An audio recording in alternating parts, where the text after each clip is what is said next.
Hello, this is Paul Johnson from Film Obsessive, and today my guest is Ian Ebright, who's writer and director of the new feature film, The Way We Speak. It's a film that takes place largely on the stage of public debate, but it strikes me as an especially timely film that not only examines the tenor of our public discourse, but our private discourse as well.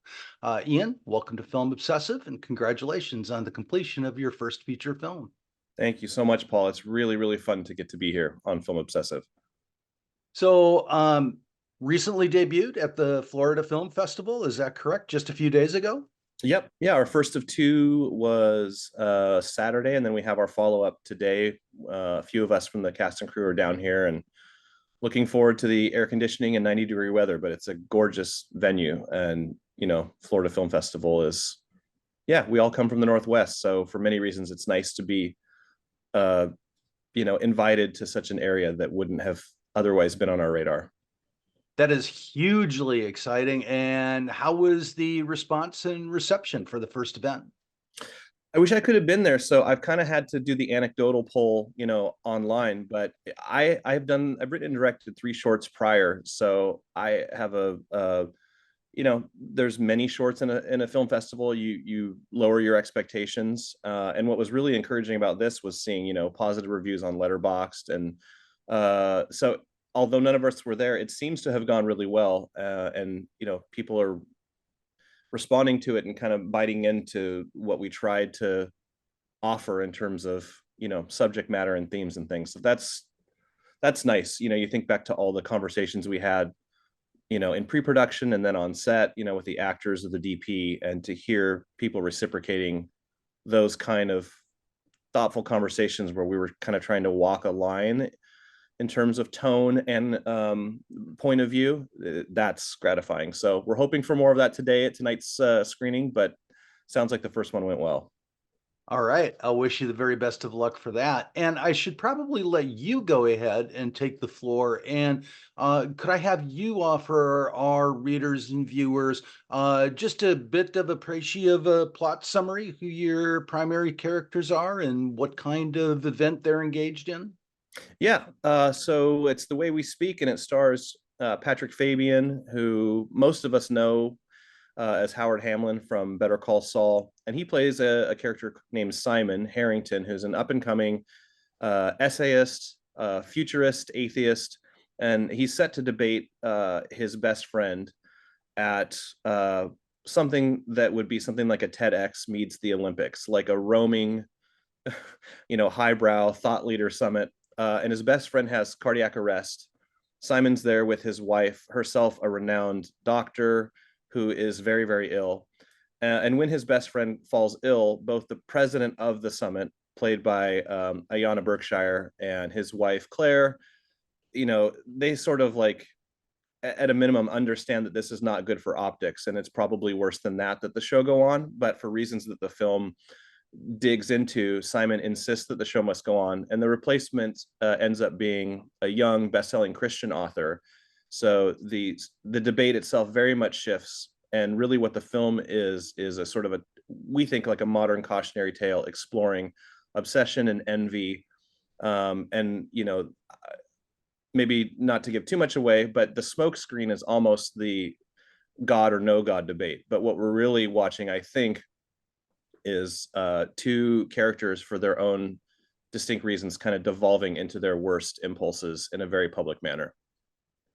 Yeah, I see that happen, and I'm going to circle back to the storyline and the themes a little bit, and just offer you a compliment on your casting up and down throughout the whole film, and the performances of your leads and supporting cast, who are all excellent. Can I have you talk a little bit about how you come to cast, especially when you're doing a film on what's the right word for it? Modest means? Yeah, thank you. That's really nice to hear. It started with a really good casting director. Her name's Dee Weiss, out of Los Angeles, and she's cast a lot of Luc Besson's films. We were very fortunate, as you just said, a SAG ultra low budget movie that admitting all my biases, think it doesn't look or sound like a SAG ultra low budget, and that's credit to the number of people like our casting director who came on board and were just incredibly generous with their time. And like me sitting there thinking humbled, like why why are you going with us? But I think they believed in the script, and yeah, it was.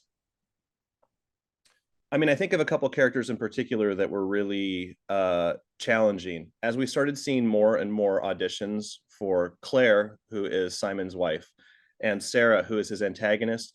Those were the roles I was really most kind of, to be honest, scared about, because we were seeing a lot of auditions that played Sarah, the antagonist, kind of like a Saturday Night Live skit of what a best-selling young Christian author would be.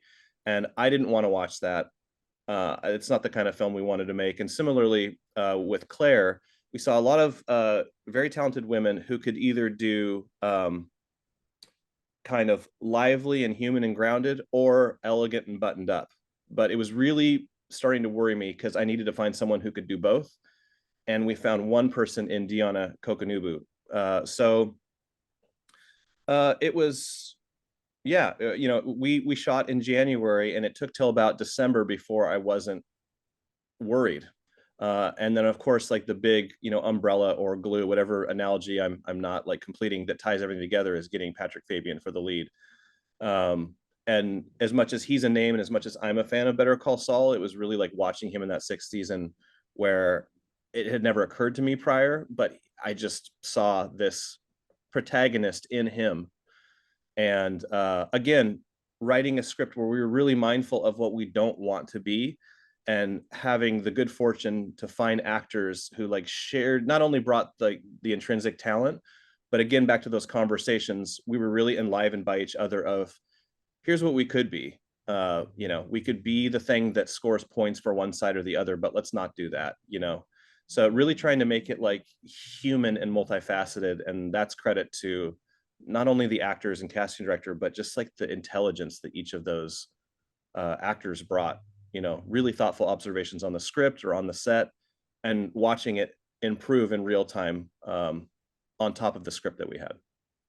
I'm going to take the liberty of saying too that I can understand entirely what would bring them to this film and to this script.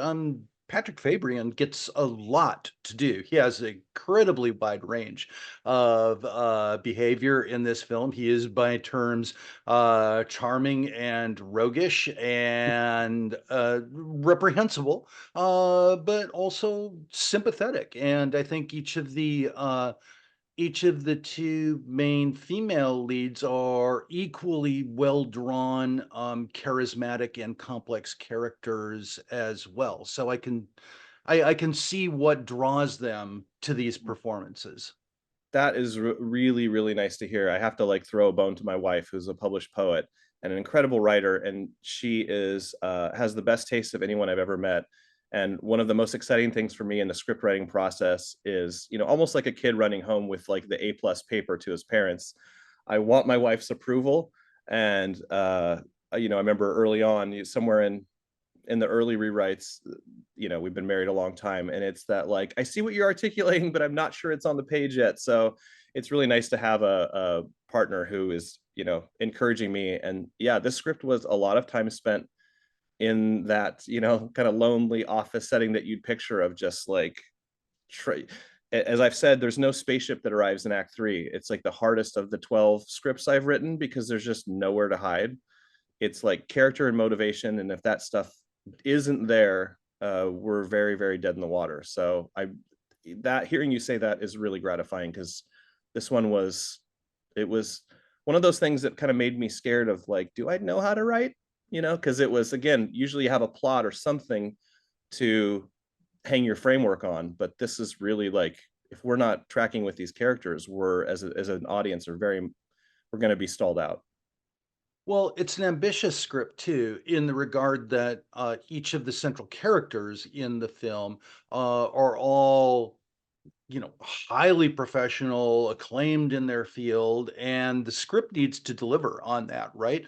I mean, it's the the words of the writer Simon that need to be in the script, and he needs to be believable as a man whom others would follow for his insights. The same is true with Sarah's character, right? If she is a best-selling Christian author, we need to believe that she has the intellect, that she has the charisma, that she has the verbal dexterity, that she has the insights to be able to convince lots of others. So it strikes me as like, similar to a film in which we see, a performer, an artist, a musician, their artwork, their music needs to be convincing. And I think their debate, like you put it, TEDx meets the Olympics, is equally convincing as well. Well, Paul, I really appreciate that. That's fun. I come from a research background. And so, I was just sharing with part of the script that's less fun, which is that kind of lonely, isolating rewrite after rewrite. Am I cracking the nut of the thing I envision? The fun part of it is what you're describing, which is the research of like when I feel like the framework's finally there and it's time to, I also come from marketing and a copywriting background. So it was nice because I felt like it met aspects of my former lives that actually were in service of the script, which was kind of deep diving to make these people sound credible. Um, and that stuff's fun for me. And I read in your press notes that the script is at least partially autobiographical as well. You mentioned that you have a research background, but um, in what ways does the film come out of your own experience or training? Yeah. I mean, I used to be for about 6 years, I was a blogger on faith and human rights, for sites like Relevant. And so there's something in there that I haven't quite put my finger on, something about like the mindfulness of the presentation and a growing concern that I think this is part of what the film's saying if we're successful, but we can convince ourselves of anything.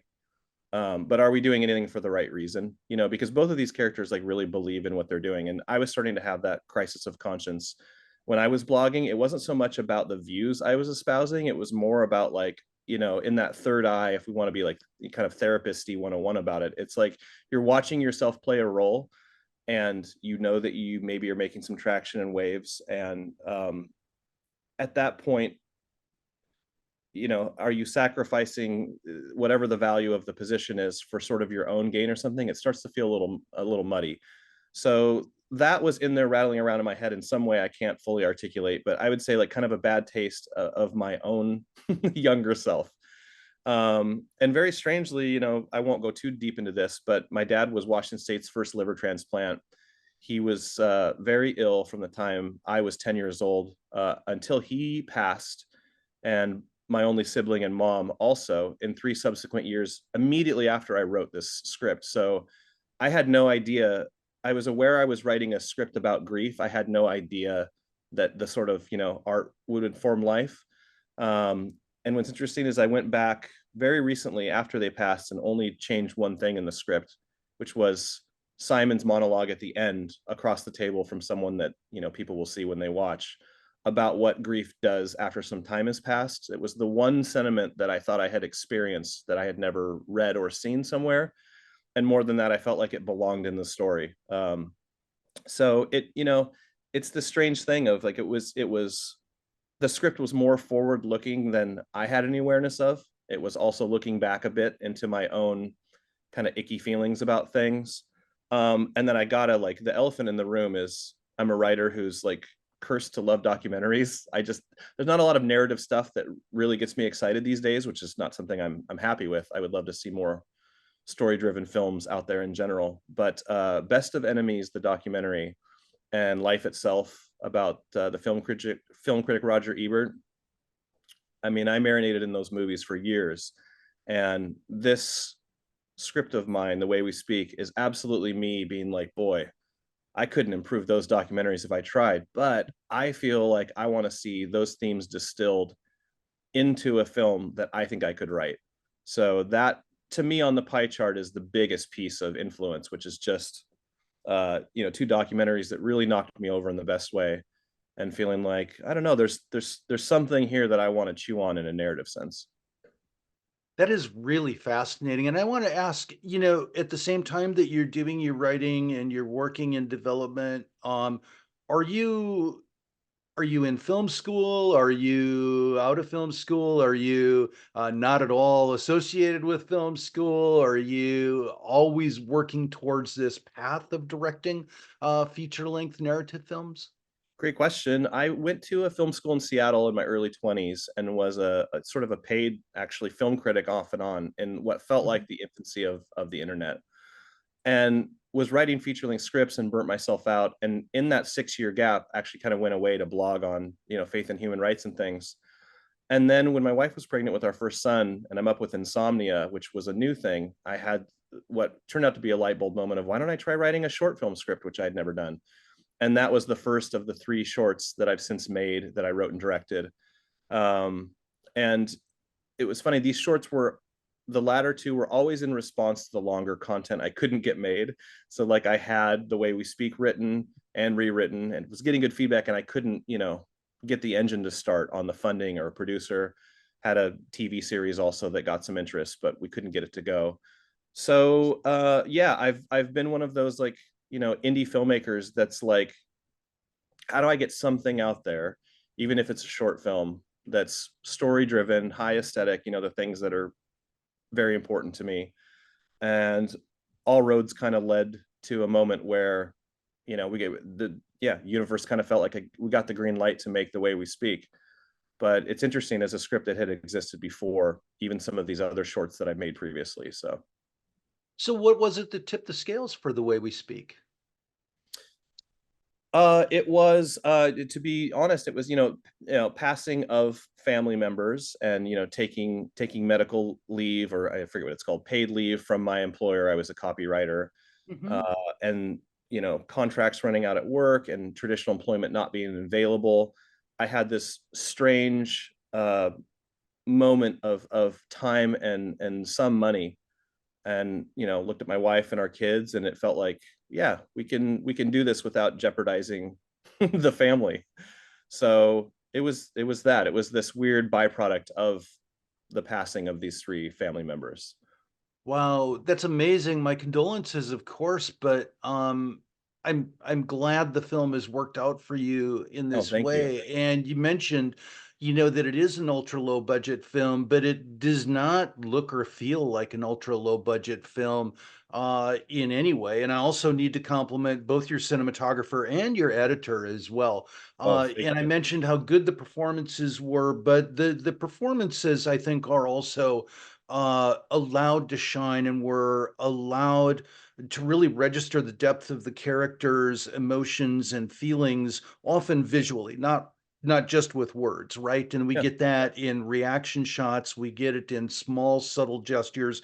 I know that's the confluence of the team all working together, the actor, you, the director, Yeah. you are the writer also, but also your cinematographer, and then in post, your editor looking to bring those things to life.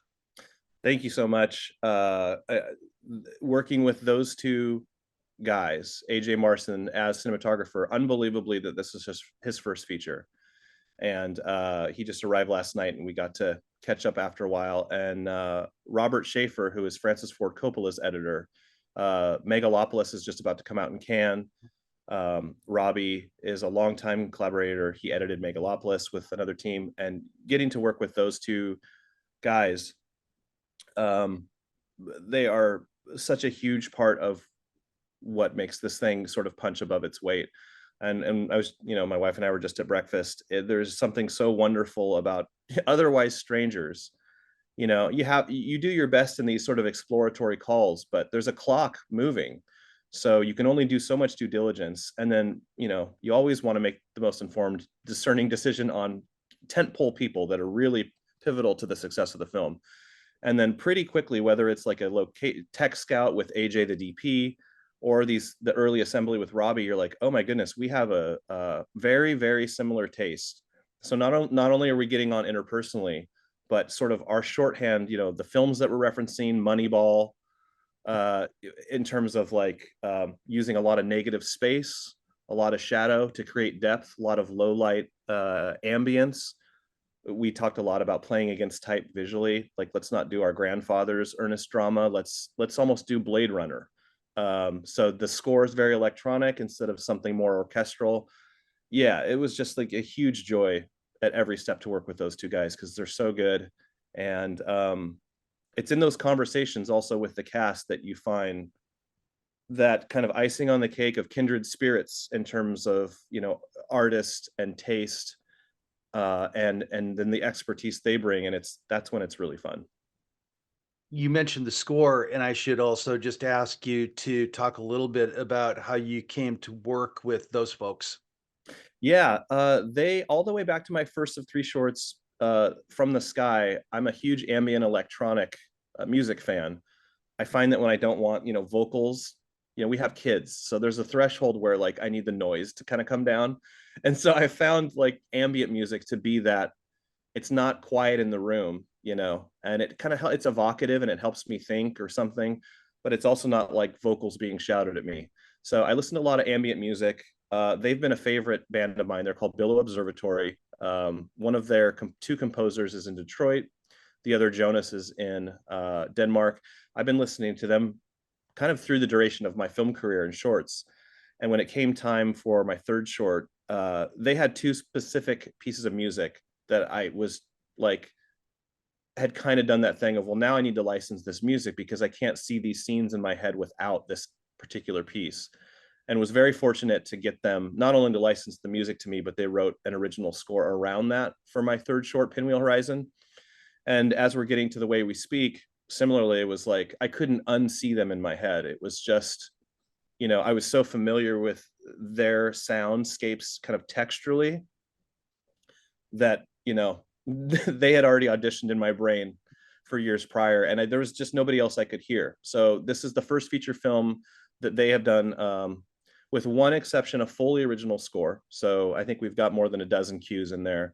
Only the piece that plays out over the end, which was, we were talking about Michael Mann's movie's Heat, which was a big influence on the script, and that big crescendo of music at the end of Heat, which their song is very evocative of. Other than that, it's all original to the film. And, like AJ and Robbie that we were talking about, great shorthand, great guys, shared taste, and really fun to, my analogy is building the pyramid. We just kind of get better and better until no one in the room has any more opinions. And it's the cliche I think is true here. I think it's an important character in the film, the music.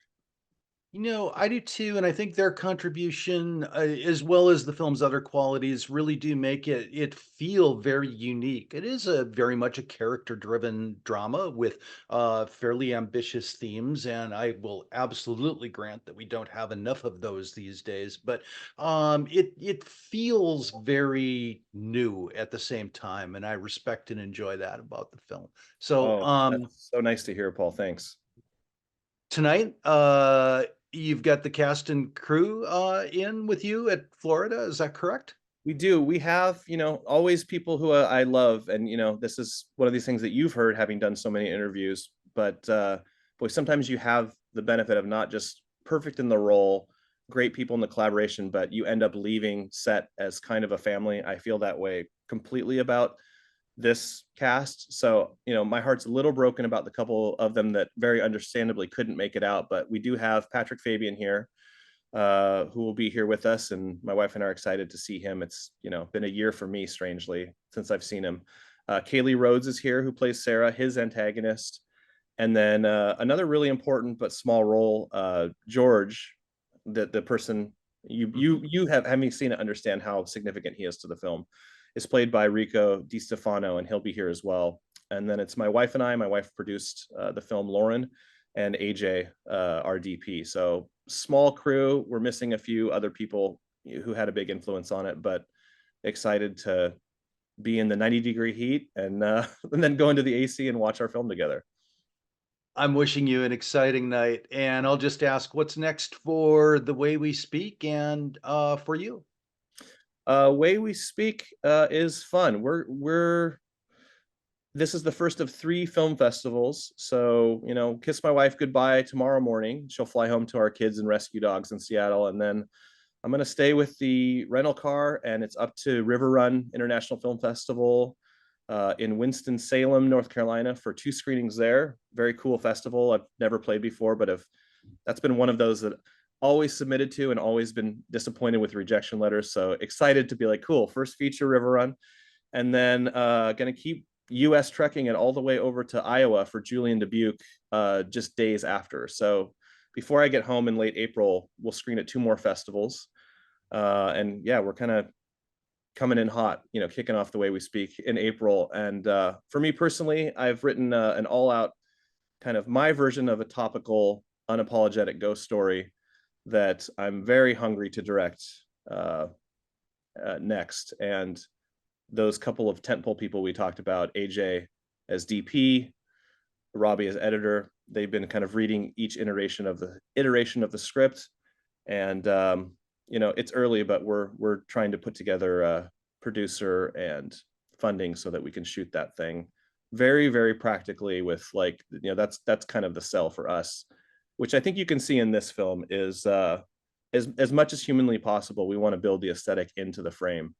And we don't have time to go into it, but VFX has its place. But I'm a child of the 80s and 90s, so I really love movies like The Abyss and Star Wars, just that tactile, lived in thing. And if we're able to make this film, we want to make it feel like it actually happened.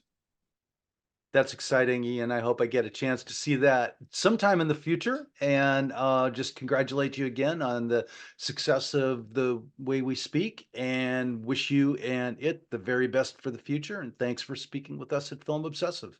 Thanks so much, Paul. It was fun.